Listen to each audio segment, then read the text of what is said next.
Hello guys, my name is Colin and this is Colin Talks Crypto. And as usual, I could not stay away for long in the world of EOS because there is so much happening. I have so much to share with you. A giveaway for the ladies, or for you guys who want to give something to your ladies, a little EOS something. We're going to talk about Dan referring to Facebook coin, his thoughts and feelings on that, and he drops tons of clues about what's to come on EOS. We're going to talk about a system for following the Rex deployment. We're going to talk about a shocking image of EOS versus Ethereum, dApps, and users. We're going to cover the company ITAM Games, which has many hot EOS games coming. Weiss ratings tweets about EOS. Tezos tries to hire Dan Larimer. EOS Emanate, a real-time payout system for artists. An important poll to remove 4% annual inflation. EOS Rio presents their Hyperion full history API solution, which reduces the blockchain stored size by about 85%. Snacks, SNAX, monetizes social platforms using EOS.io. The dApp network from Liquid Apps is now live on EOS, and we'll go into what that means. And the Juicy J music video that I shared in my last episode actually had even more EOS on it that I didn't spot, but some of my viewers spotted it, and it was 3 Everipedia members wearing Everipedia shirts at the very end of the video. So I'll show a screenshot of that. We're going to give you a lost private keys update. I'm going to share some information about EOS trading volumes during the past year and 2 months. And lastly, we'll get to that prize giveaway. So as usual, thank you so much for joining me. This is EOS Mega Update Volume 20. If you guys are wondering where I get these shirts from, I actually designed the image and I uploaded it. And so if you want to buy them, you can get them from colintcrypto.com. I made them pretty damn inexpensive so that it is affordable to almost anyone to get your own EOS T-shirt if you want to rock it in style like I do. I really like this logo. I call it the modern EOS logo. Just a little more streamlined, a little more minimalistic, less lines going on, a little less satanic looking. So if you want to get your EOS T-shirt, go to my website, colintcrypto.com. And I just want to give a big thanks to everyone. I know I've said this a few times, but I hit a lot of milestones recently. I just hit 10,000 subscribers on YouTube. I hit 1,000 subscribers on Twitter and 2 million EOS delegated to my proxy, Colin T Crypto. So as usual, I just want to thank you immensely for your support and your continued support. So let's get into some news here. Dan Larimer. If you've heard about Facebook coin, it seems like everyone's trying to jump on the bandwagon of cryptocurrencies and making their own coin, whether it's JP Morgan coin or Facebook coin, right? Well, what's the big deal about Facebook coin in Dan Larimer's eyes? He says they don't get it. And I would have to agree, they don't get it. He says Facebook coin is just PayPal. And it really is. You know, all these companies who want to jump on the hype bandwagon and make their own cryptocurrency, they're not willing to let it be uncontrolled. And right there, it's not a cryptocurrency. They've failed in the basic tenet of decentralization and immutability. So Facebook coin is literally a replication, a recreation of PayPal. Now, it might have the hidden bonus of just making digital currency usage more familiar to the masses. And so while that's not its intended result, I think that Facebook coin, because it reaches such a huge audience, may have that as an unintended consequence and just make people that much more familiar with transmitting value over the internet. And so they're then just one hop away from using a real cryptocurrency. So it could be a blessing in disguise. And Dan Larimer was just dropping tons of hints. It's very clear that he is not allowed within the framework of block.one and his agreements in that company to share the secrets of what they're doing. And they've said this before, they're withholding their releases for specific key moments where they will do it officially. And they've alluded to a similarity to Apple, whereby they don't release secrets and announcements just off the cuff. They do it professionally and they don't, give their competitors a chance to try to copy them. So I respect that. So Dan Larimer, in his usual fun fashion, tries to do the next best thing, and he resorts to the use of emojis to try to cryptically convey what may be to come.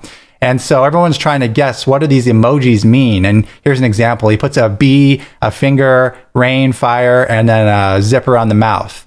And so someone guesses, block.one, fire, rain, secret. We don't know what this means exactly. And he goes on to share more emojis. So he is trying to push the boundaries of giving hints, but he is clearly not allowed to do so. So it'll be fun to see what happens. Basically, it looks like in June, there's going to be a tremendous, significant announcement from Block.one in regards to what they've been developing and perhaps even some new releases. My guess is we will finally actually see MEOS, and we will probably see the source code, if not a full implementation of the decentralized exchange built on EOS, coded by Block.one, as well as other things, maybe a hardware wallet at this point, etc. So I think it's going to be, as he alludes, fire. We got some fire coming in June. But Dan Larimer did say a few things. He said, I'll let you know when we will announce the announcement. He recognizes that people are tired of hearing announcements of announcements. And he says, Steam was a huge lesson. Unique identity would be game changer for abuse on Steam.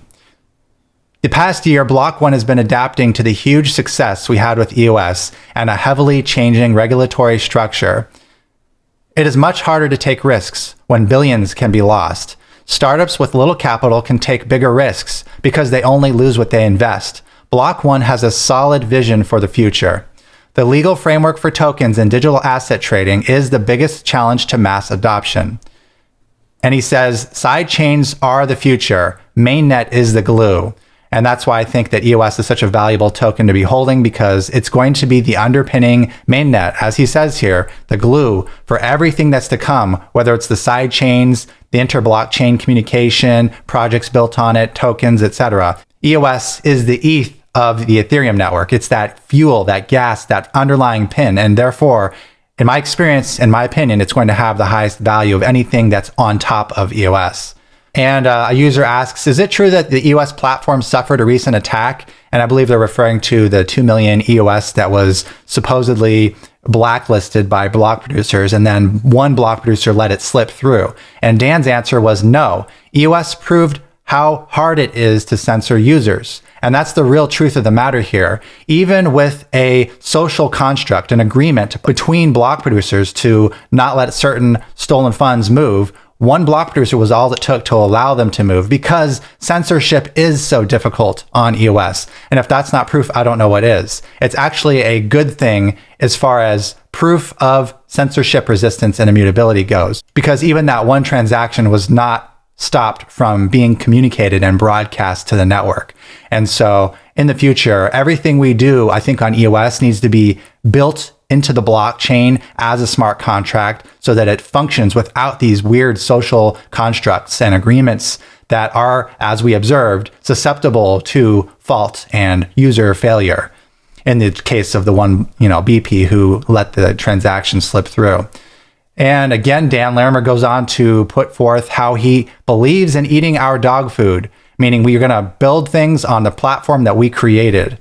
We are building something that will require multiple chains to work in harmony at scale. We will likely be first to horizontal scaling of blockchain apps by years. So all this competition out there, whether it's Cardano, Neo, Tron, you name it, they're going to be behind by years. EOS is moving ahead at such a rapid pace. My guess is this is going to be the Facebook equivalent kind of scaling application that they're going to release in June.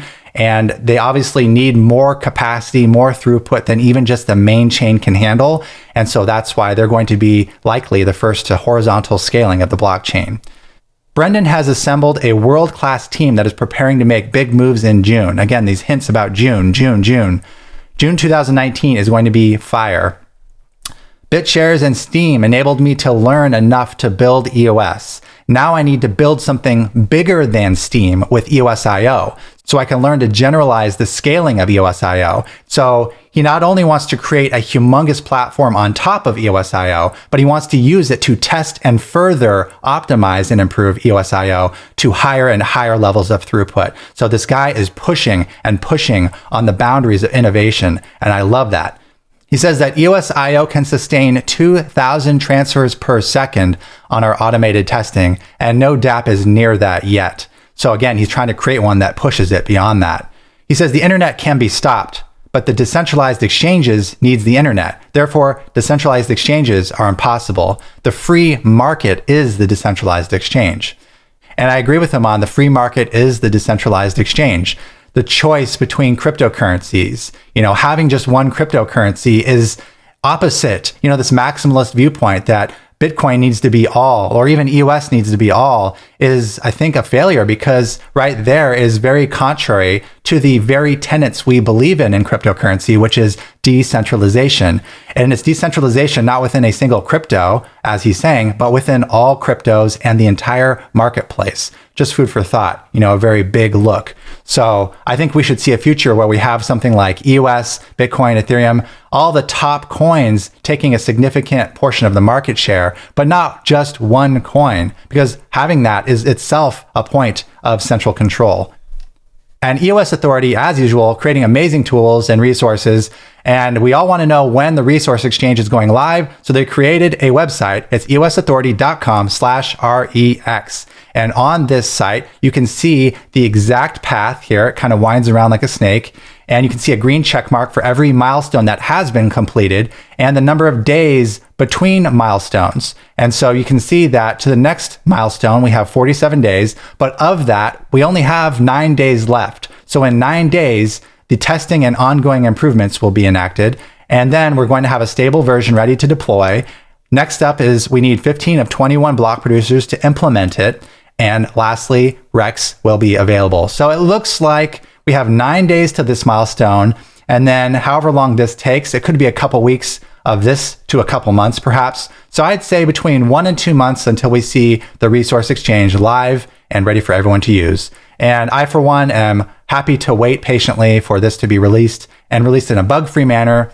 And from this point forward, for all the years to come, we'll be able to stake our tokens and make a passive income on our token supply. And moving on, a big thanks to Karen's, one of my viewers, who shared with me this cool article and graphic. So it says about 7,500 wallets hold 80% of the total ETH. But actually a subsection of this article gets into something very interesting, something that we've all kind of seen here. And I'll read this one paragraph to you and then look at this chart while I read this. There are plenty of Ethereum-based dApps. However, not many people are using them, especially when you look at the numbers side by side with the dApps on EOS. While developers have built close to 2,000 dApps on Ethereum compared to the few hundred built on EOS, more than 60,000 people are using EOS dApps, while less than 20,000 are using those built on Ethereum. And this graphic here so excellently shows this. It really puts it in perspective here.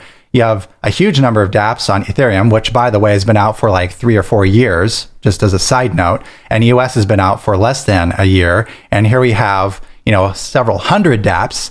But then the number of daily active users is inverted. So we have more, 4 times as many EOS users than Ethereum for something that's been out for less than a year. I mean, just look at the numbers, guys. It's pretty clear where this is headed. You can't scale. And what happens? It stagnates. That's why to this day, I do feel that Bitcoin's failure to scale was a huge, huge mistake, because you see what kind of movement and momentum you lose when you fail to scale. If CryptoKitties had not maxed out the network and all these airdrops and things had not congested the Ethereum network, it probably would be way higher on daily active users. But EOS is the new runner-up, and it is able to handle those things. So I don't predict that we're going to hit a scaling ceiling, and therefore there's not ever going to be a point where we push away users, as these other networks so stupidly, not intentionally doing, but so stupidly have done. And EOS is not going to do that. It is intending to keep up with scaling, as we covered with Dan Larimer's intention to create a huge, huge application that pushes EOS to its limits and requires and necessitates inter-blockchain connectivity for parallelization, which means multiple blockchains sharing resources and running in parallel to multiply the maximum throughput across the chains, all on EOS. So very, very exciting. This chart just helps to illustrate why we need to do that so badly before we hit our max capacity. All right, and we have a really exciting video. ITAM Games has released a video showcasing all the cool games they're making. Let's take a look.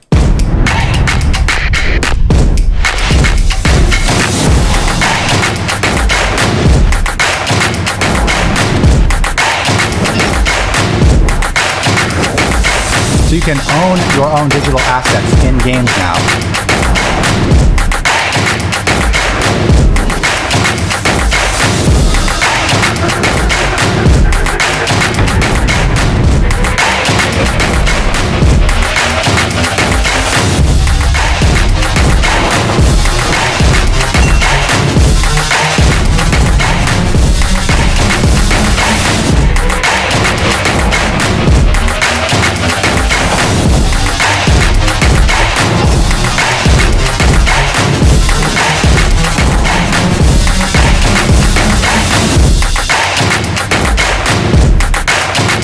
tons of games here. We have Blue Dawn, released 2019 summer.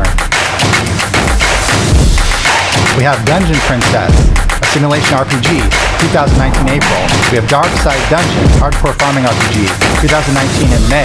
We have Onion Knights, defense simulation game, 2019 March.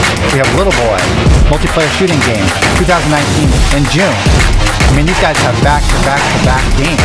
We have Darktown, multiplayer online RPG, max 4 players, 2019 in April. Tons of stuff happening in the middle of 2019. So really excited about that video. Thank you so much, guys. We hadn't seen any actual footage, and those look very, very impressive. And I think that is the future of gaming, and it's really, really exciting, where you have ownable assets, assets that you actually own on a blockchain, and where you have, like, for example, a limited supply of an asset, or maybe a unique item that no one else has. And then you have competition with multiplayer games where you could lose loot or lose assets or sell assets to other players or trade assets or win them. And it truly is a unique collectible prize that has actual value.